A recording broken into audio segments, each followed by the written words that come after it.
Yeah. Nikki Moore, Nikki.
Okay, yeah, let's go live.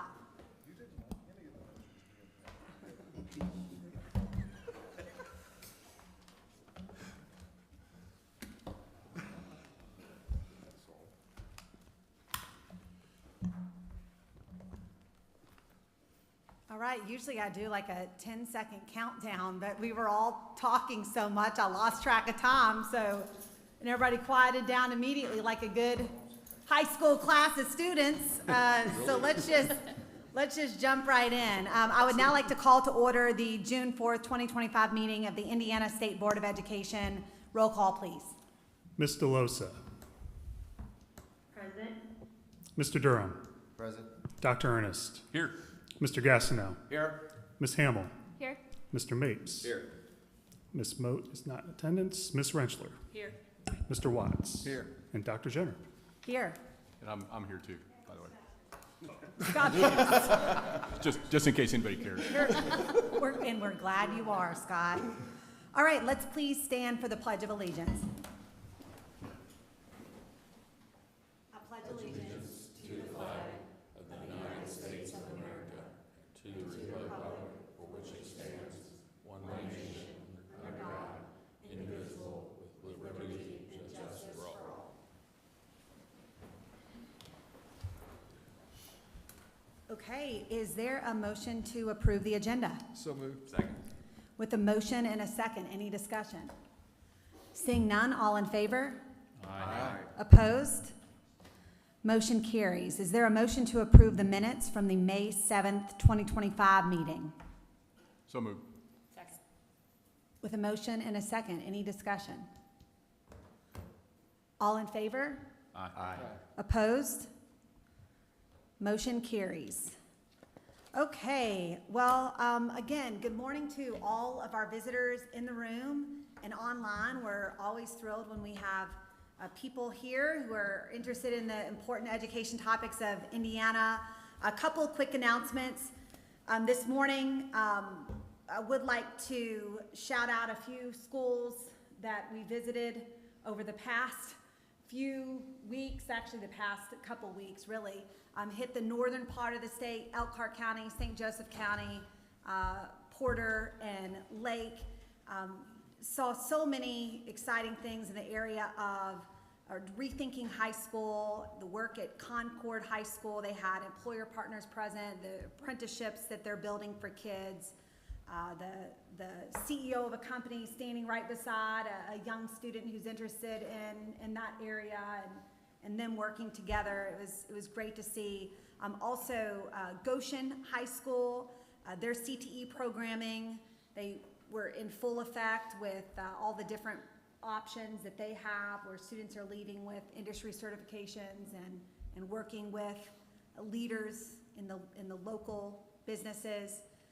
Visited Westside Elementary School, celebrating their literacy achievements. They had one of the more impressive data walls that I have seen. And you all know, anytime you look at a data wall, you want to make sure that the names are clear and that they're nimble. They can move based on the skill development they need. And really, really excellent. And I think what I am probably most proud of about West Side Elementary School is they have more than 50% of their students who are English language learners. And their iRead scores are just moving up so quickly. I would again quote what their score is, but all of that data is confidential until the August board meeting, because of course the iRead window is still open for the summertime. So I know we've seen online and via social media, we love to hear people talking about literacy scores and seeing what's happening with our students. So any scores that are out there, I'll just put that note in. They are all preliminary right now because the window is still open, meaning scores will only go up from where they are now. Also had the opportunity to visit the Career Academy Network, the Portage School of Leaders, the Success Academy at the Boys and Girls Club.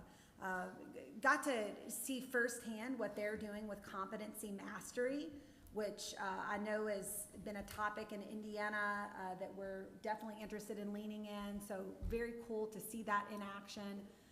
Visited Purdue University, Northwest, heard about, of course, what they're doing for adult learners, but also high school partnerships. So that is just a skimming of a little bit of what we saw and were able to celebrate in the past couple of weeks. But today, we want to spend the vast majority of our time talking as a board and hearing about accountability. I think the big key here is, and as a board, we've each talked about this. We know what the rulemaking process looks like. One of the things that each of you have just very genuinely expressed is, yes, per state law, we have to have 2 public comment periods. We will be doing a lot of listening over the next several months with regards to accountability. But it's one of those, like, yes, it's in state law, but even if we didn't have to, this board values so much hearing from stakeholders. I heard that loud and clear on calls with each of you, and so we'll be calling to action Indiana today to ask for genuine feedback, noting that as a board, we've demonstrated before that we will listen, as evidenced by our high school rulemaking. On that note, I'd love to open it up if any other board members have comments or reports. Katie? Yes. I just want to give a shout out to all the schools in the state in their work on work-based learning that they are doing.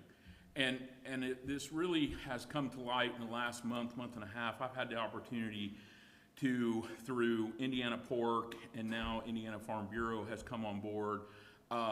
They are working on their very own work-based learning pilot for agriculture, right?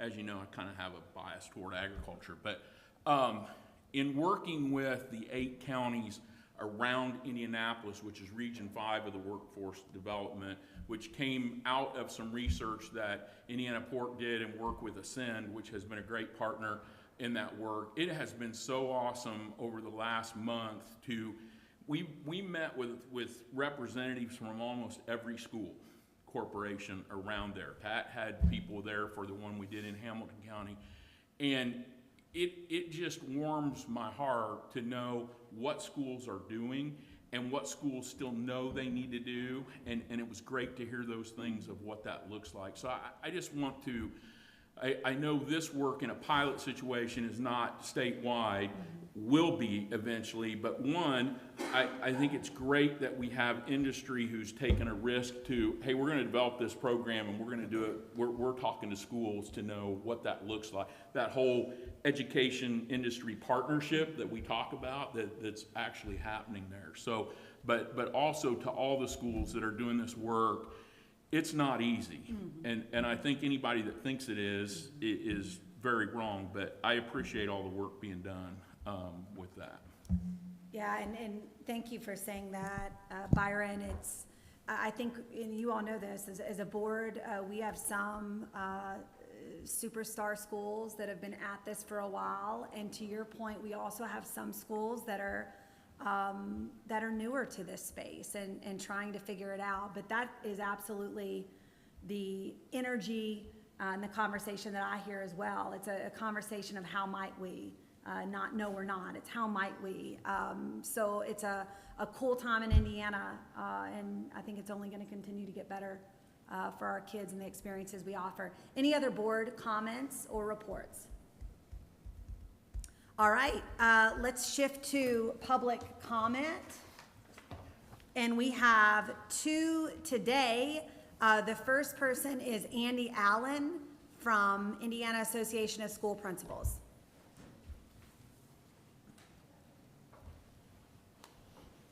Welcome. Thank you, Dr. Jenner, and members of the board. Good morning, and appreciate the opportunity to be part of the process to speak today, but also part of the accountability framework led by Ron and other members of the DOE. My name is Andy Allen. I'm the principal of Batesville High School, and I also represent the Indiana Association of School Principals as president-elect. We just returned from the School Leaders Collaborative Symposium discussing school leadership and the use of the school leaders paradigm, which serves as a great example of collaboration amongst 12 states, their leadership at respective levels, and partnership with political leaders.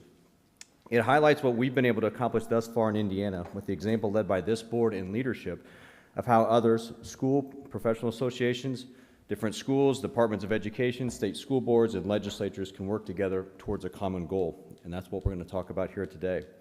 The work of the current model of accountability framework mirrors my experience with the next level programs of study and recently with the Indiana graduation requirement process, where feedback was received, feedback was given, most importantly was valued, evaluated, and where aligned, incorporated.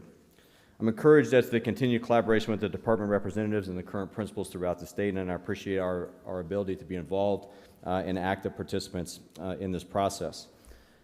From the Principals Association and also from the Batesville Community School Corporation, we realize and acknowledge that accountability will always matter, and it is welcomed. This current model and the framework that Ron will introduce today values student achievement, encourages and scores growth with ambitious but attainable metrics, rewards consistency, allows for the uniqueness of schools and how they approach all facets of the school experiences, and incentivizes a critical student availability through annual attendance calculations. As the framework is unveiled today and the opportunity to provide feedback becomes live, I encourage all those who are involved in some manner with schools, and that represents a large part of the population, to provide feedback. And we saw the value of that in our last work with the recent changes to the Indiana diploma. I represent Batesville High School and the Indiana Association of School Principals, and for the first time in 14 years, I don't stand here as a parent of a children in public schools. So the focus has changed a little bit. But although my children have graduated, I do have a niece and a nephew, along with many family members and friends who serve schools each day in the classrooms, hallways, and in leadership. Their consistent efforts and energy deserve appropriate recognition where outcomes meet certain metrics and where their processes lead to identifiable and easily explainable student progress. Thus far, the development of today's accountability framework presented by representatives from the DOE, and I look forward to Ron's presentation today, in collaboration with the many professionals at all levels of education too, and local representatives, is a positive step. I remain hopeful and welcome the continued opportunities to be engaged in this process, and on behalf of the Principals Association, I thank you for allowing us to be at the table, and I look forward to stand ready to help and lead our organization as we represent principals at all levels. Thank you very much. Thank you, Andy. Brett Bailey.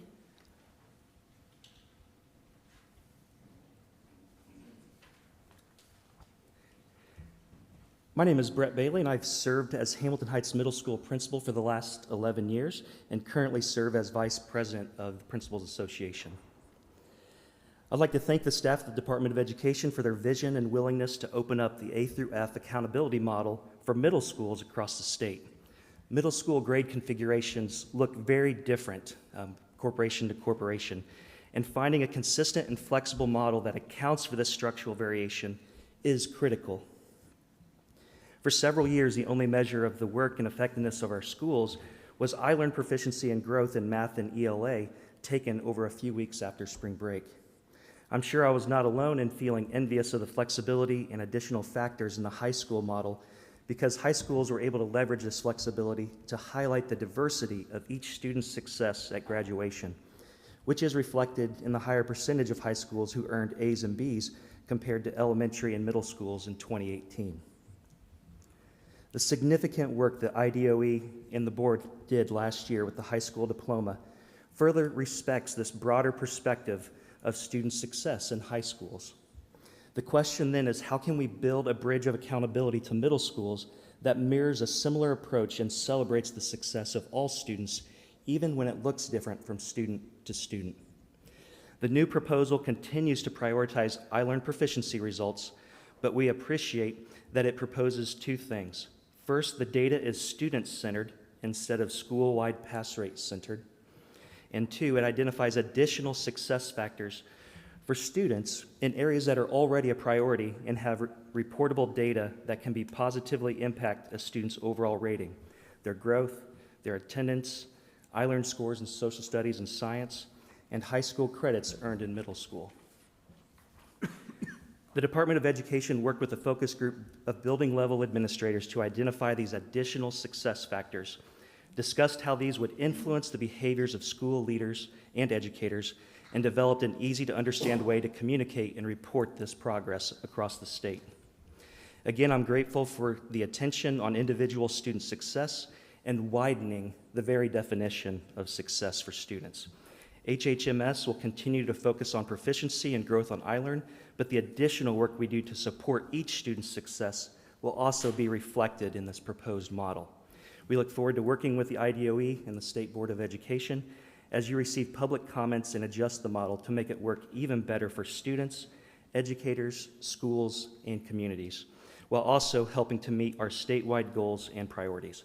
I encourage administrators and educators across the state to provide constructive feedback as we collaborate to make this a system that works for all students and schools. Thank you for your time and your service to Indiana's students and communities. Thank you. Is there a motion to approve the consent agenda? So moved. Second. With a motion and a second, any discussion? Seeing none, all in favor? Aye. Opposed? Motion carries. So we also have a new business item, and David or Philip, just wondering if you could just give high level of what this new item is. I'm glad to. I'm looking at both of you. No one is jumping, so this is like an impromptu. Just share what the board is getting ready to approve. Well, hopefully getting ready to approve. Similar to our high school experience, the board went ahead and adopted a resolution that in essence instructed the department to kick off the rulemaking process on behalf of the board. So that's what we're doing here today. This is sort of the formal kickoff period. The resolution itself is crafted by myself to the board on behalf of the board, and the board's going to be signing off, and then the department will initiate the rulemaking process, and we'll go from there. Yeah, so this is the kickoff vote for the accountability rule. As you know, board members, there are a lot of steps to rulemaking and multiple state agencies that we as a board will have to work with. So you're essentially charging us to keep driving it forward based on what the board decides the rule draft should look like. So on that note, is there a motion to approve? I'm moved to approve the resolution drafted to kick off rulemaking for accountability. Motion and a second. Any discussion? Seeing none, all in favor? Aye. Opposed? All right, we are officially kicked off, which means we're going to invite Ron Sandlin and Jacqueline Kronk up to present the future of school accountability in Indiana. And I should introduce Jacqueline, board. I think this is the first time she's presented in front of us. Jacqueline is our Chief Strategy Officer. We recruited her from Northern Indiana because of the, quite frankly, like incredible outcomes that she led a team to produce in Northern Indiana for the Boys and Girls Club, going from a couple hundred students to thousands of students being served in summer programming, learning intertwined with enrichment, really, really remarkable. And then, of course, Ron, who is a very known face to this board, our Chief Innovation Officer, who will also co-present with Jacqueline. So, thank you, Katie. Yes, it's a pleasure to be here and to be in this role as a Chief Strategy Officer for the department. Today, we're really excited to share the first draft of the future of the accountability in Indiana. I would be remiss if I didn't give all the credit to Ron Sandlin, our Chief Innovation Officer, who has spent, as you all know, years working on this system and the model, engaging key stakeholders, our constituents, through focus groups, through discussions, through calls and more calls. I've had the privilege to sit there and listen and watch how Ron's mind works in action, and it's certainly today the product of what we'll review. I think first and foremost, it's important to start out with what our shared vision and goal is. This is our North Star. As a mother of four and walking through the system, I think ultimately it's about trust with the families that we serve across the state. And the changes to the accountability system that we are proposing today are really based on all the characteristics essential to student success and their pathways, and how that complements our high school redesign and all the work that we did over the past year. So again, this is what's moving us forward, what motivates us. Ron and I will talk about a variety of things, but really we're gonna go through the why, the motivators, how we're gonna measure efficacy, how we're at both at the student level and at the district level. And then Ron's gonna get into the nitty-gritty of kind of how the sausage was made, so to speak, throughout the process. Oops. So our why. Indiana has to become laser focused on the knowledge, skills, and experiences that the students are experiencing when they're at school. It's really important that we revisit and understand how much we've engaged these key stakeholders, educators, students, parents, community, industry partners. What do we want the attributes of a student to have when they graduate from high school? What does that look like post-secondary? We have to evolve our accountability system in order to do that. The last time it was formally revised was 2011, with iterations then in 2015. And so this work is critical for us to continue to be able to meet the evolving system that is under Dr. Jenner's leadership, and to really make sure that our schools are being evaluated appropriately. Whoops, if I can figure out the clicker. I think it's also really important to note that this was inspired and motivated by all of the over a year of work with the GPS characteristics. Again, the focus groups, the stakeholder feedback continue to be data points into getting us to where we are. And Hoosiers consistently agreed that these 5 attributes were really what was most important for a student's lifelong success. And you'll see that this is really the foundation of how we got to where we are. And that they're critical components into understanding how we're going to evaluate schools. How do we measure efficacy and that success? So we have 18 indicators through that GPS across the full spectrum, and I think it's really important visual to understand that we're talking from kindergarten all the way through. We talk about this internally often. If it doesn't get measured, it doesn't exist. And so it is imperative that we have these benchmarks, that we have these metrics, that we have this system in place to really understand and identify how we're going to add value to these. And so I think it's important to segue and to connect the dots between the key characteristics and then how we're measuring them. So academic mastery, this is your iRead, your iLearn, your SAT. Now we have the new diploma seals to measure the career and post-secondary readiness. I'll talk about the communication and collaboration on the next slide, but work ethic. This is attendance. This is how we're embedding it in. And then lastly, the civic and the financial and the digital literacy are all now required courses for graduation. So you can see the continuity and the foundation and how we are going to continue to measure that. Communication and collaboration, this is new.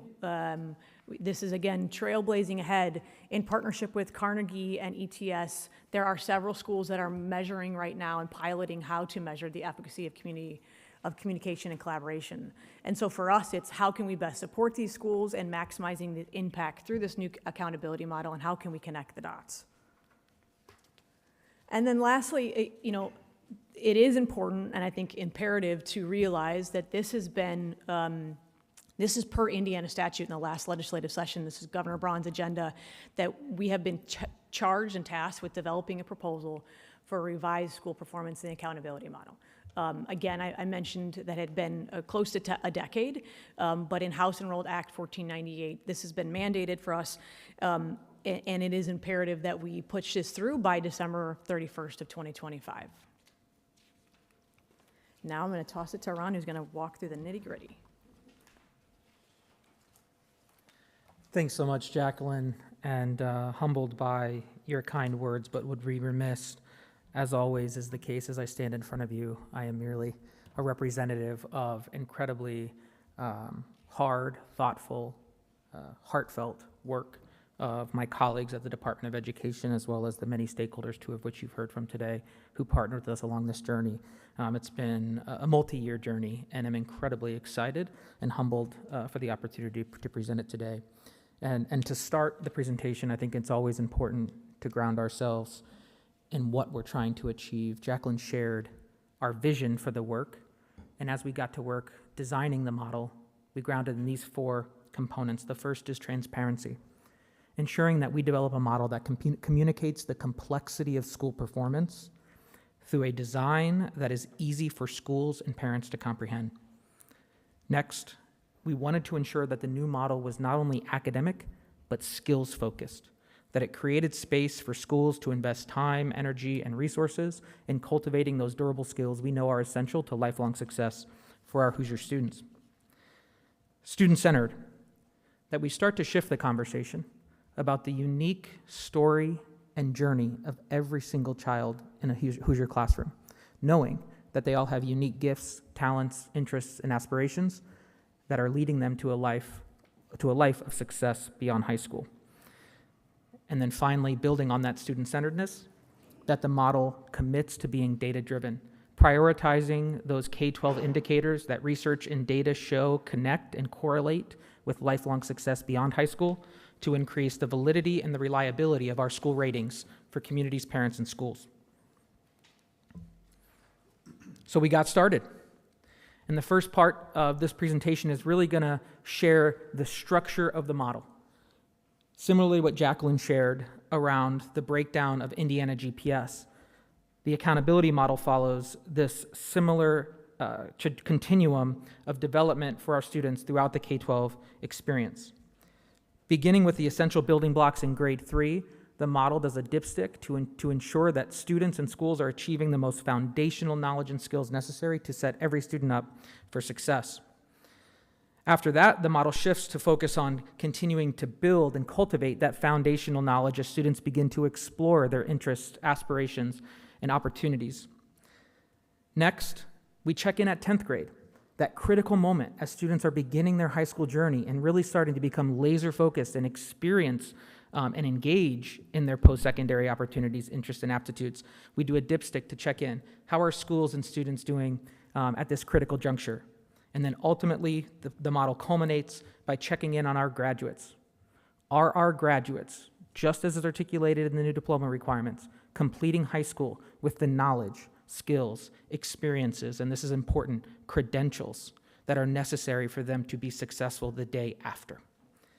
By checking in at these critical points throughout the K-12 journey, the proposed model will provide insights to schools and parents on the achievements that matter most throughout the student's career. I feel really good that I got these right. I'm going in the right direction, Jacqueline. I'm 3 for 3 if anybody's keeping track. So at each one of those benchmarks, it's a new clicker. At each one of these benchmarks, the model simply checks in. How are students doing on those traditional measures of academic mastery that we've historically valued and we will continue to value in the state of Indiana? But in a new approach, the model considers additional points for other knowledge, skills, and experience that each individual student demonstrates at those key benchmarks. This approach recognizes that while test scores matter, a student is much more than a single data point in math and or ELA. Through this approach, Indiana would for the first time go beyond a single test-based accountability system for grades 3 through 8. So we have those foundational grade spans. We have the structure of traditional academic mastery with additional points for skill development. The last component is, what are we measuring? So the department has provided on our website a breakdown of the measures of academic mastery at each of those critical grade spans, along with the menu of knowledge, skill, and experience options every single student can achieve to contribute to an overall school performance rating. This approach recognizes the uniqueness of each student, really elevating that student-centered principle. Across the board, these indicators are informed by years of stakeholder input, as Jacqueline mentioned, that led to the development of Indiana GPS. You'll see they align to the indicators that are on the dashboard. And they reflect Indiana's commitment to prioritizing third grade literacy in the early years. High school coursework in the middle school to get students off to a strong start.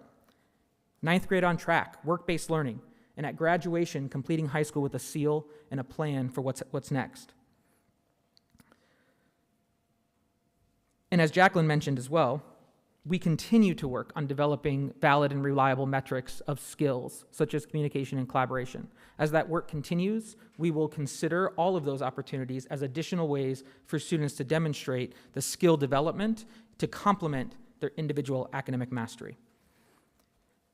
So, to illustrate the significance of this shift, I want to take a look at a few example students. Let's start with Emma, a hypothetical third grade student in the state of Indiana. Emma took the iLearn math assessment and achieved an approaching proficient score. That demonstrates that Emma is showing a mastery of basic understanding of our academic standards, just not to the level of proficiency. But Emma passed the third grade reading assessment, demonstrating strong skill development in foundational literacy skills that are necessary for continued lifelong learning. And she regularly attends school. She's engaged, she attends over 94% of the time, demonstrating a commitment to her learning, a work ethic, and a persistence to get to school and continue to learn and grow. Under our current test-based accountability model, we value Emma at 0 points. In reflecting on this, I think we'd be hard to find anyone who doesn't believe that Emma has a lot going for her and that the school is supporting Emma in meaningful ways. Under the new model, which leverages or which takes a look at performance below, approaching, at, or above, and then adds points for individual skills, such as third grade literacy and attendance, the school would receive 90 points for students like Emma, reflecting the value, the hard work, and the success, not only of the student, but of the educators, leaders, and community in that school. Fast forward. I want to pause really quick because, as the board knows, we had to make a call on how basic of a presentation do you do for the launch publicly and how detailed do you get. But I do want to pull out a couple threads that, and maybe we hit on this in the future. Indiana's iLearn assessment is one of the toughest in the nation, period. We have that data. We have the x-axis of every state in the country and where we fall, which is why we, and in stakeholder feedback, felt so strongly about really understanding and recognizing where a child falls, and then, of course, how to move them forward, which I know Ron will hit on in the middle school and high school model. But I wanted to flag that because of the uniqueness of calling out students who may be approaching proficiency. The other thing I do want to call out is the proposed model points. We have been asked by some of the focus groups, and again, more will launch very soon, if we have modeled out where schools fall today. The board can be assured, and the public can be assured, we will not approve this as a board until we've done significant modeling with regard to the points. So I would just flag for the board and the general public, don't get too hung up on the points here and there. We will run those models, but please do get hung up on and really think about how we're thinking about connecting academic mastery with students building these skills that business and industry and higher ed and community leaders are saying we've got to do better on. And our schools are working to do better on, but they've never been captured, right? So that's just a flag for you and the public as we build the best model we can in Indiana over the next several months.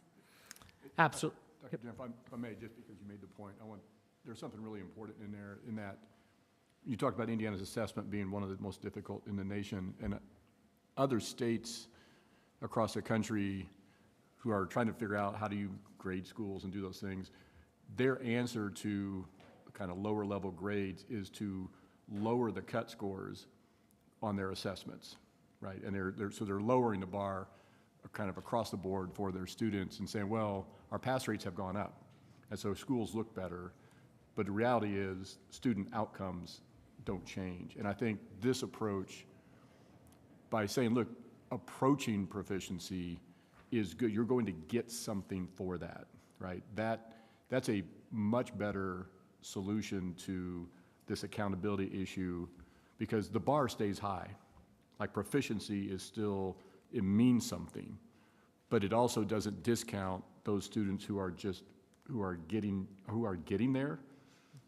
And I think that this approach, I'm so happy that we're doing this rather than saying, hey, look, schools aren't doing well, so let's lower the bar and let everybody pass and everybody's an A and a B. I think this approach says, look, no, this is real work, and you still have to work to get to proficiency, but we're going to give you kind of lower C credit for the work you are doing with students and those students who are making progress and getting close. Yeah, I think it's an important point, and a couple things I'll pull out from there.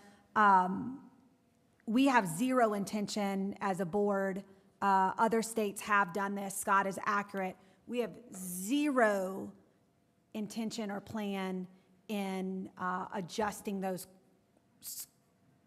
cut scores to make it easier on schools and kids. Like, we want to keep that rigor and that standard high in Indiana and be very honest about where we are. And that was intentionally set based on where NAEP scores, the nation's report card. So that is I think a common belief we have as a board to hold it.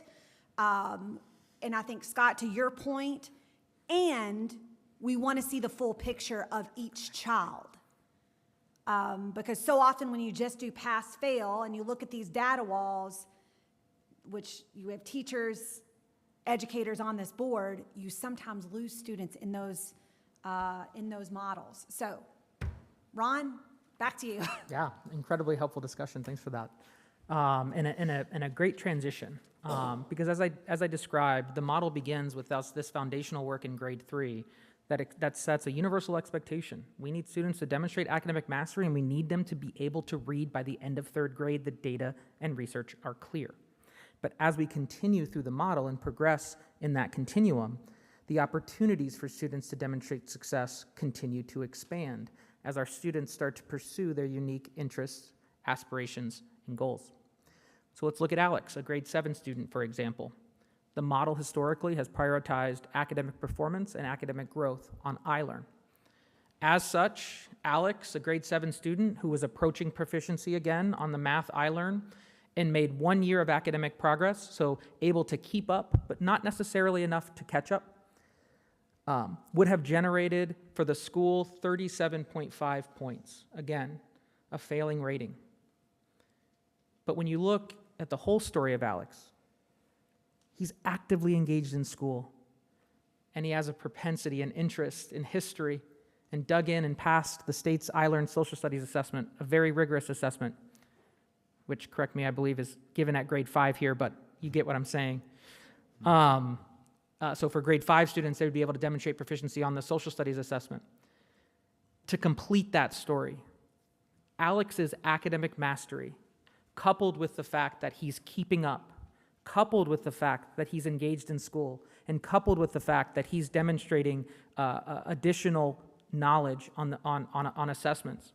Another example here could be taking high school coursework in middle school If you look at the one pager that we listed that includes the indicators, you see the full menu of options for Alex to demonstrate success in this space.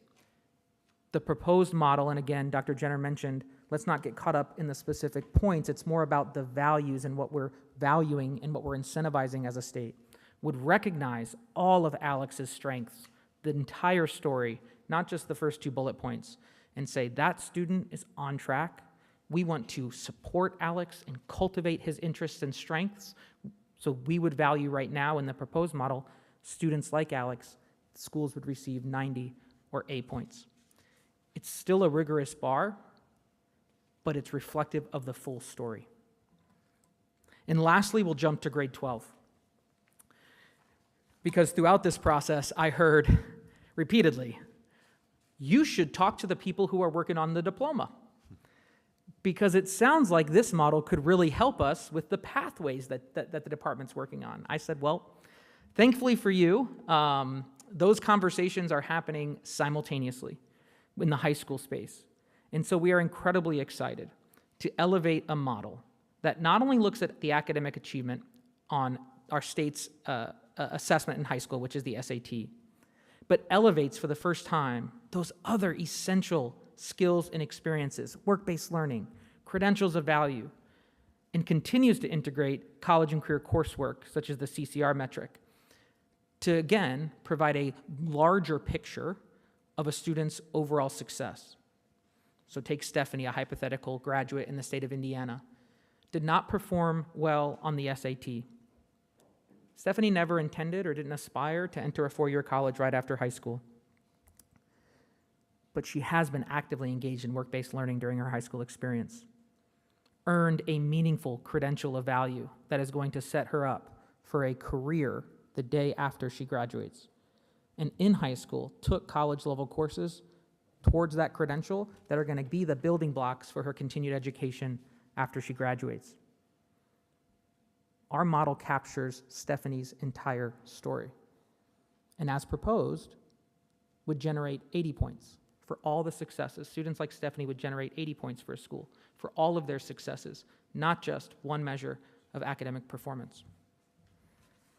And Ron, before you go to the next page, I will flag something that we've already been hearing some in stakeholder feedback, and that is about the current Indiana assessment, which is SAT. The board, of course, affirmed that several years ago. We've now used SAT at the high school for several years. We have in focus groups been asked the question, since we have one university in Indiana, public university, which is Purdue, that requires SAT. The others look at other elements to admit a student. We've also heard, since we have that, since we have some students going on to employment, and business and industry leaders are not asking for the SAT score right out of the gate, or ever. Maybe some do. And then you have the enlistment who is not asking for that specific score. Set that aside. We also have, which I think is as important as anything, parents and families and educators who are raising their hand and saying, gosh, I think by just doing the SAT, we're probably missing key information on if a student has mastered those key skills in Algebra 1 and reading, writing, ELA.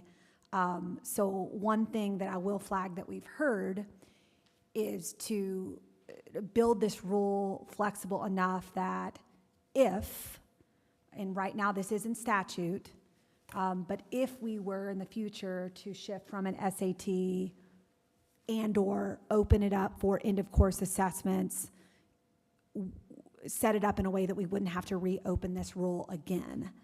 So I did want to flag that. You will see that in the legalese that we're trying to sort through that question. And it could be that SAT is used forever and ever and always. It could be that as a board, we have a future conversation about what would best meet the needs of all students and set them up on their set path. But just wanted to flag that one. You'll see it in the legalese. Just a quick thought or comment. Sure. Is there any thought around like tying these to the different seals. So if you are going enrollment, SAT would be required, obviously, of that category. I think it's a great point, Iris, and the attempt is to have, or the plan that you'll see is the y-axis, as you can tell, would be like the knowledge, the test, the SAT. The x-axis is going to pull in some of your skills, your experiences. So the skills and experiences that you see across that x-axis there would be the honors diploma seal, the honors plus diploma seal. So it's not explicitly there. It was in, I don't know if you picked it up, like 4 font on a couple slides ago that will be published on DOE's on our website. Board will make sure you each have a copy. But that the seals are 100% captured and completely embedded in this future model. So I'm so glad you flagged that. Okay. Yeah, your comment, Dr. Jenner, as I was listening, elevated the importance that I wanted to comment, and I failed to do so, is ultimately Stephanie has completed individual components. A lot of students will complete their expectations by just earning a seal. So the seal is the ultimate end goal for all of our graduates, and our model will issue the most points for every single student that graduates with a seal. So that kind of gives streamline. Again, as I mentioned, people were asking, are you talking to the diploma people? 100%. These conversations have been happening in concert, and as such, any student who earns a seal will be all the way to the right of the table and earn maximum points relative to their traditional academic mastery. Again, that's the relationship that we're looking at. Academic mastery and skill development at the individual student level. And I would say, to Ron's point, just to pull that thread a little bit more, the honors seal and the honors plus seal, as a board, we need to differentiate. Because remember, the honors plus seal is what we now as a state have currency for our kids. Currency meaning the enrollment honors plus seal will direct admit any child in Indiana who earns that to one of our public colleges or universities. So long as they, I'm such a hand talker, I'm gonna knock my name tag off. So long as they complete that application, but it's a direct admit. The enrollment honors plus seal will get students in the door of some of our top companies in Indiana. Automatic enrollment in certain apprenticeships, that list keeps growing. And then of course the enlistment honors plus seal will open up promotional opportunities within the military. But those two, we will not lump together all the seals. We'll make sure and differentiate that in the legal ease. And then Katie, this is, hopefully the process gets it approved by December 31st. We have to. But No, I'm kidding. implementation is 26, 27?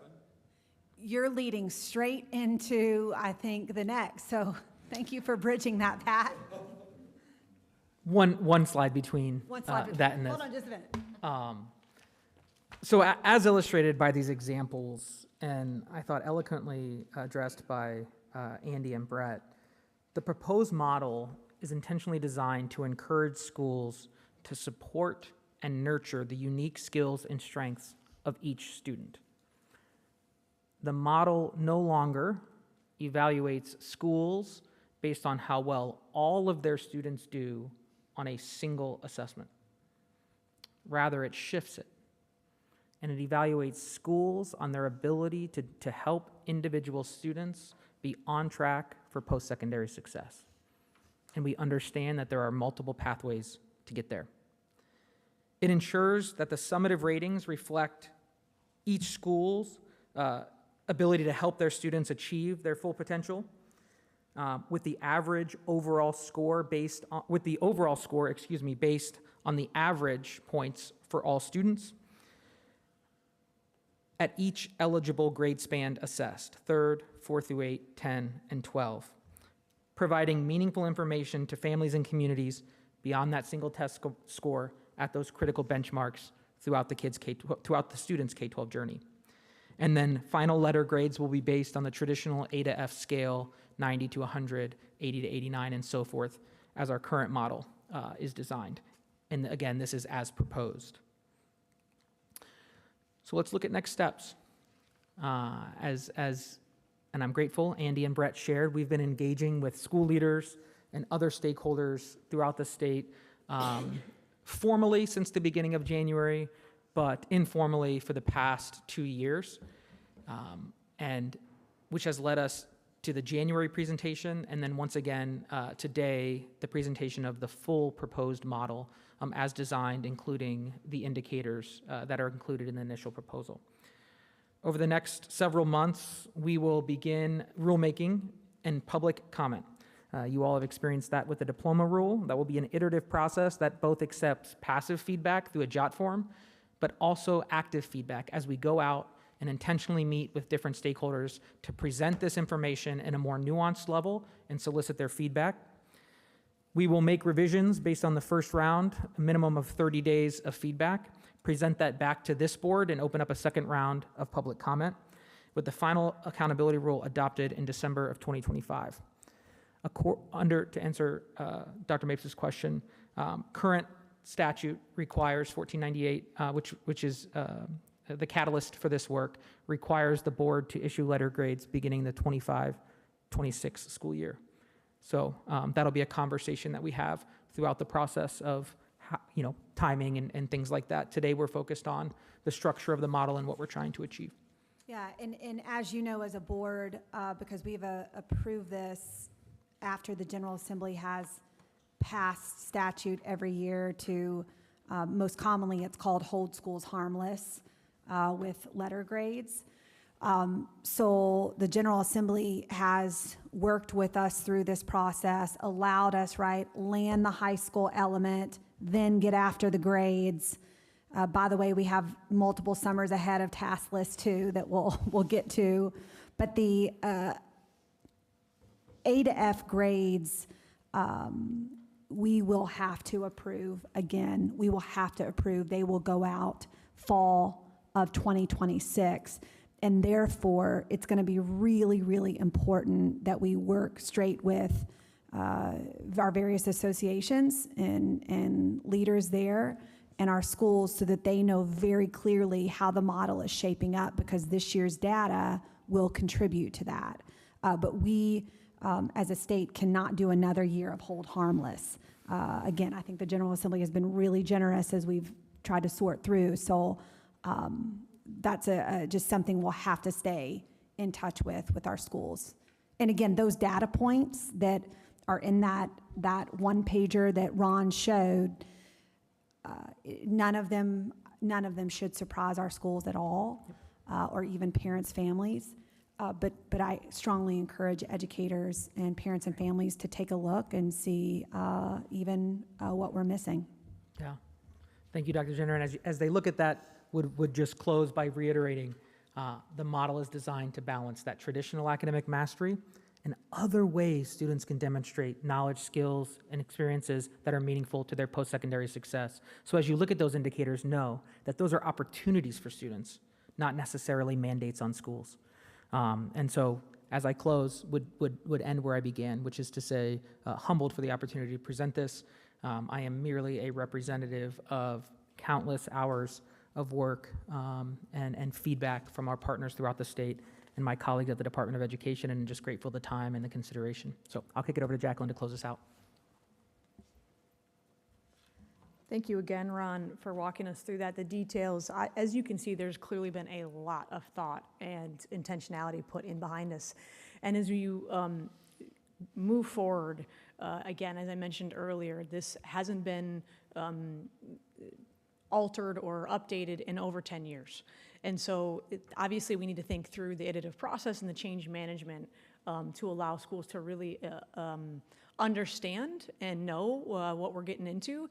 And so next steps for us over the next 6 or so months will be continued engagement with key stakeholders, additional focus groups. Now that we have a first draft in place to make sure we get it in front of the right people, how families and administrators and industry partners continue to have that consistent feedback loop and then to go through that refinement process with this proposal. Obviously, we have a QR code here to get our feedback. We will be pushing that around and continuing to, again, the change management of this to make sure that everyone feels that their input was heard and valued and appreciated, and that they can go, as a parent, into the decision-making process of where they send their child to school, that they feel like this accountability model reflects their value system and what Indiana needs for the future and how we are best preparing our students to thrive and succeed. So we really appreciate the opportunity to present this today and look forward to continued conversations.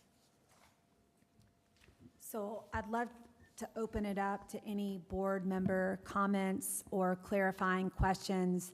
I will flag the 30-day statutory required window will not start until the rule is published, which right now, once the board, which we voted on today to move it forward, we will send that forward today, and then it goes through a number of other channels before it is published. So just as we did with the high school rule, the board immediately wants to hear feedback, any feedback, ideas, thoughts from people.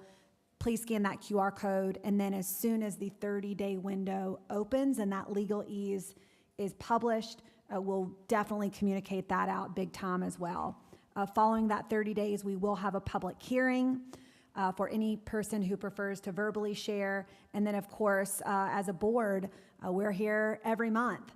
And we feel certain that there will be people who want to come and express their opinions to the board at the podium here, and we welcome that option as well. We want to hear from Indiana to get this landed in the best possible spot in December. And we know, based on what we experienced in the high school, that is how we'll get to the best spot, is humbly listening and refining.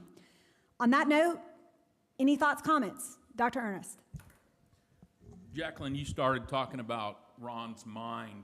I've learned now that I'm in my second decade of working with him that I don't try to analyze it, I just appreciate it. So Ron, appreciate all the work. And what I really wanted to quote one of the things that was said, because in my third year on this board, when I was in my third year on this board, Indiana was still one of only 14 states that did a end of course deal for graduation requirement. You had to pass a test. I still think that's the stupidest idea ever. Glad that we have moved away from that. And I think this even further moves us to when I hear our model captures Stephanie's complete story. Well, that's pretty cool, right? When you think about our new accountability completes the story for students, and now we can see that complete story. And I've sat in this chair a few times and said, man, our data doesn't really tell a story, right? But we're creating now an environment where we can tell that story, and I just applaud that and encourage us to keep that. I know we have the vision there in every student's unique pathway, which I think is important, but also I think we need to make sure we're telling the story. This makes our accountability truly student-driven, right? It is not about the school, it's about the student, and then we know how the school's doing with that. And then just one question with this then, I know in our diploma we built in flexibility for what I call nimbility. I'm not sure that's a word, but being nimble.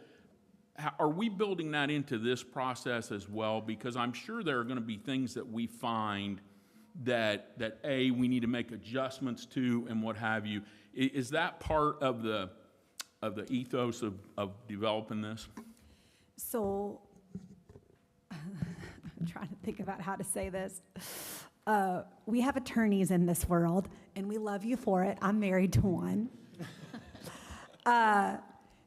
Our attorneys are required to get it as tight as possible, which they will push the board to land as tight as possible, but they will work with us in areas that we feel like, as an example, right, SAT or other assessments, they'll work with this as much as they can based on what the law requires. So I would flag that on the nimbleness. And again, we were able to get there with the high school diploma rule. I hope that helps answer your question. Yeah.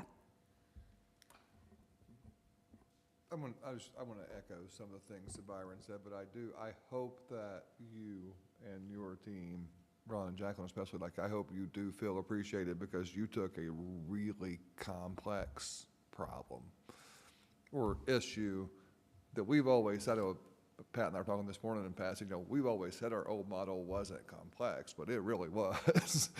It was hard to understand. You took something that's really difficult, and not only did you capture all the things that are important to us and students, but you made it easy to understand. So, and I've seen these, as many of us have, all over the country. No one else has done this. I know this is just a launch point, though. We have 6 months of conversations, and we want to hear from folks before we really dig into this. I'm not going to speak long, but this is some of the best work I've seen, and I've been on this board a long time. So and I know it's a launch. I know we're just in the final draft, but this is a really good rough draft. So good job. Thank you, BJ. And Ron mentioned this. He was our spearhead leader, but our stakeholder feedback has been remarkable. I mean, we've had many iterations and drafts before we got to today. So a huge thank you to all the people who've already come to the table and more to come. So thank you for that. Any other questions or comments? Katie? Yes. Iris and then Scott. One thing that comes to mind when we're looking at this, I think about our current high school transcript or what a kid takes, or I went to a graduation last night and the only kids that are getting recognized are those academic high achievers. How might this become the new, and maybe I'm jumping too far ahead, but how do we work with higher ed? How do we work with, we're already working with employers and those other groups. Will kids know their individual point ranking and how it ties directly to their school? Will we be able to look at teacher prep and accountability and look at, how their kids are doing in their points? I think when we can be super transparent with kids where they can see hey, you're so close, and this is what that means and this is why it's valued. I think we have so many measurements and so many data systems in schools. We need to simplify and create efficiency. And I just think this is a really great time to think about that and how we acknowledge kids' strengths so that we're not just constantly giving those accolades to the kids that are getting the 4.0s or what that might be. Not that that doesn't matter, but there's a bigger story in our schools and we miss it constantly because of what higher ed values, frankly. Yeah, so I'm glad you brought that up. Will action item, the question of will a student know their specific point value? I don't think we've ever had that in the past, so let's for sure talk through that. Higher ed, business and industry, military is very, very much at the table, as you know. And the one thing that we have not talked about today is not only do we have the seamlessness with the currency of the future diploma, but as a board, we set out early that we wanted to tie, once we landed the high school, the funding formula and the accountability formula all with this, so that schools don't have, parents and families have multiple different things, right? We're one big system. So I will flag to the board, the funding formula was successfully tied to the diploma seals. In fact, we are seeing the highest number we've ever seen for an outcome, a student outcome in Indiana, a student who earns the Honors Plus enrollment or employment diploma. I'm looking at David to fact check me live, can earn it's $2,500 that will go back to the school, but we have a whole chart on that. Maybe that's a future presentation that we can share with the board on how the funding formula connects. And then, of course, this is the connection of the accountability model. But looking at our principles, I can totally see in the future where you'd recognize students who earn Honors Plus seals or earn some of these. But that's definitely a recognition that we could talk through with others and support. Yeah, I just think it changes the report card. A kid is more than a letter grade, and that's typically what they're getting currently. Why wouldn't we change the report cards also or consider it for them? Thank you. Yeah. Scott? Yeah, so you actually just brought up one of the points I was going to make, which Well, is, make it again, Scott. you know, if I go back to about a year ago when we were doing some of the diploma work, I made multiple comments about the importance of alignment, right? That the diploma, accountability, funding, all of that has to align, because when it doesn't, then you get strange behavior, right? Schools will do whatever it is most important to them. And I think what this does is really starts to line things up that says, look, no, here's the diploma stuff, and we truly value seals. The legislature, to your point, has valued that, and now the accountability system values that. And I think then the other piece, outside of the alignment, and it's in the 4-point font, you can go look at it. I think this picks up some of those things that are not appreciated today fully, and that is, so for example, like 9th grade on track. Like, you know, we know across the country with data, like how important that is. This starts to value that. And the other piece that, again, wasn't mentioned, and again, it's buried in the 4-point font, is progress of our English language learners on acquiring English as a language. Like that, because we know the growing percentage of students in Indiana who are in that category. And I think the fact that in here, that's one of those accelerators or whatever whatever we're calling it now, like that's one of those things that a student, if they're making progress on that, and maybe they don't pass iRead, maybe they don't pass iLearn, but they're making progress on their test of English language, like that's a really big deal. We have some schools who have incredible percentages of students who fit that category, and I think that gives them something that says, oh, look, we're digging in and doing this work with these students, and they're making progress, and they're now getting to this like a level 1 or level 2, or moving up the scale. Like that's really important. So again, I just think, again, I'll echo, really well done. I know there's been a ton of work. I know a lot of challenges, and it's a long journey ahead, and we're going to hear a lot of comments, but that's kind of the point of the whole process. And I think the fact that you all have been so open about inviting feedback early and often has really shaped this. So really well done. Yeah, thank you, Scott. And you brought up one thing, Ron, that we have talked about really for a couple years now. The indicators that are being considered were very intentionally selected. And you hit on some of the why, but I know Ron and the accountability team ran a number of correlation. Thank you. What's the word? Analyses, like a lot for a ton of different indicators to try to figure out like what really matters, which is part of why attendance is considered, because we know that if a child is present for 94% of the time or more, they are significantly more likely to pass and to be proficient. So some of that is, again, starts to really get into the weeds, so we didn't present that to the board today, but a lot of background has been pulled in the selection of what was included. But any other comments before? So at this time, I think to those in the room and those watching, and hopefully the media can help us with this as well. I mean, we very humbly ask for feedback and thoughts, and we will listen, and we will bring a second draft forward.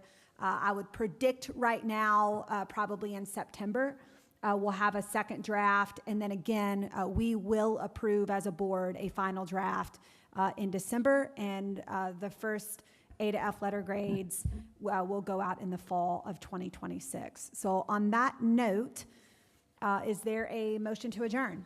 Before we adjourn, Yes. Go Pacers. Oh, yeah, exactly. Motion to adjourn. Go Pacers. Is there a second? Second. All in favor? Aye. We're adjourned. Thank you.